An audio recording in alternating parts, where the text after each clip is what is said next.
જામનસોડા શાળા દિવાલ વિવાદ, બાળકોના ભવિષ્ય સાથે ચેડા, જવાબદાર કોણ? સુડાંગના અધિકારીઓ અને નેતાઓ બાળકોના ભવિષ્યની સુરક્ષા પ્રત્યે ખરેખર ગંભીર છે કે પછી માત્ર પોતાની વાહવાહી અને ટકાવારીમાં જ રચ્યા પચ્યા છે? આ સવાલ હાલ સુબે તાલુકાની જામનસોડા પ્રાથમિક શાળાના અધૂરા કમ્પાઉન્ડ દિવાલના બાંધકામને લઈને ઉઠી રહ્યો છે. વર્ષ 2022-23માં શરૂ થયેલું આ કામ અધૂરું હોવા છતાં કામ પૂર્ણ થયાની તકતી લગાવી દેવામાં આવતા સ્થાનિકોમાં રોષ ભભૂક્યો છે. શાળાની કમ્પાઉન્ડમાં દિવાલનો મુખ્ય હેતુ બાળકોની સુરક્ષા કરવાનો છે. અધૂરી દિવાલ બાળકોને રખડતા પશુ અને બાહ્ય જોખમોથી બચાવવામાં નિષ્ફળ છે. આ ખુલ્લી દિવાલ બાળકોની સુરક્ષા માટે મોટો ખતરો બની રહી છે.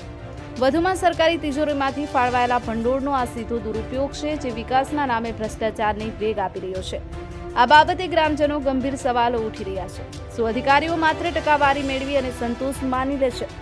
બાળકોના ભવિષ્ય અને સુરક્ષાની ચિંતા કોણ કરશે?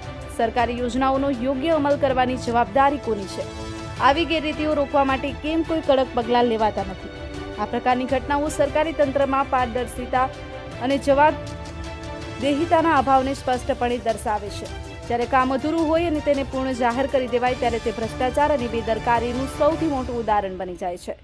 શિક્ષણ અને બાળકોની સુરક્ષા જેવા સંવેદનશીલ મુદ્દાઓમાં આવી બેદરકારી બિલકુલ ચલાવી ન શકાય. તાત્કાલિક પગલાંની માંગ. આ મામલે તાત્કાલિક ઉચ્ચ સ્તરીય તપાસ થવી અનિવાર્ય છે. જે અધિકારીઓ કે એજન્સી આ ગેરરીતિ માટે જવાબદાર હોય તેની સામે કડક કાનૂની કાર્યવાહી થવી જોઈએ. અધૂરું કામ વહેલી તકે પૂર્ણ કરાવવું જોઈએ અને ભવિષ્યમાં આવા કિસ્સાઓ ન બને તે માટે સિસ્ટમમાં તાત્કાલિક સુધારા કરવા જોઈએ. તો બાળકોનું ભવિષ્ય ખરેખર એટલું સસ્તું છે કે તેની સાથે ચેડા કરી શકાય? ડાંગ મિત્ર ન્યૂઝ, મિલન ધુડે.